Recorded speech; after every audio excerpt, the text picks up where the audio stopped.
A principal aplicação desses sensores são no desenvolvimento de filmes de animação. Então, quando a gente vê, por exemplo, um filme da Pixar, da Disney, a gente observa e a gente tem um apego com esse personagem. Por quê? Porque aquele movimento é realizado por um humano, tanto a movimentação facial quanto a movimentação do corpo. Esse movimento é feito por um ator utilizando sensores inerciais, que é a mesma tecnologia que a gente utiliza aqui.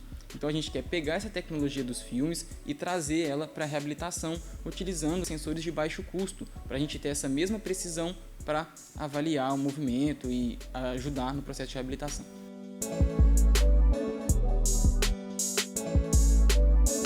Meu nome é Túlio Fernandes de Almeida, tenho 27 anos, sou de Belo Horizonte, mudei aqui para o Rio Grande do Norte em 2019, sou formado em fisioterapia e concluí agora meu mestrado aqui no Instituto em Neuroengenharia. Eu trabalhei com o desenvolvimento de um dispositivo utilizando sensores inerciais. Sensores inerciais são sensores que a gente tem contato no dia a dia e eles realizam a mensuração de forças do ambiente, como a força da gravidade e a força de um campo magnético. Como esses sensores eles vão pegar forças do ambiente, principalmente a força da gravidade, a gente consegue analisar essas medições e inferir algumas coisas. E uma dessas coisas que a gente pode inferir são ângulos. Então, se a gente posicionar esses sensores no corpo humano, a gente pode inferir os ângulos das articulações.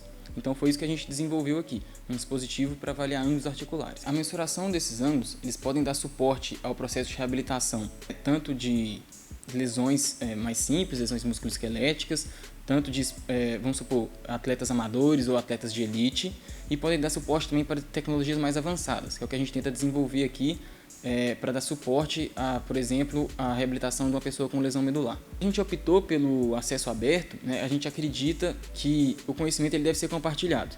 Então, a gente trabalhar e compartilhar o que a gente faz, outras pessoas podem ter acesso e caminhar a partir dali.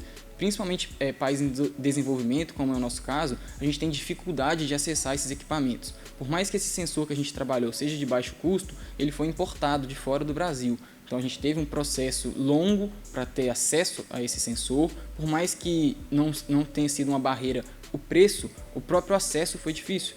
Então quando a gente faz um desenvolvimento aberto, outras pessoas podem partir dali e não precisa ficar testando outro sensor, testando outro equipamento, eles podem construir o que a gente fez e caminhar a partir dali.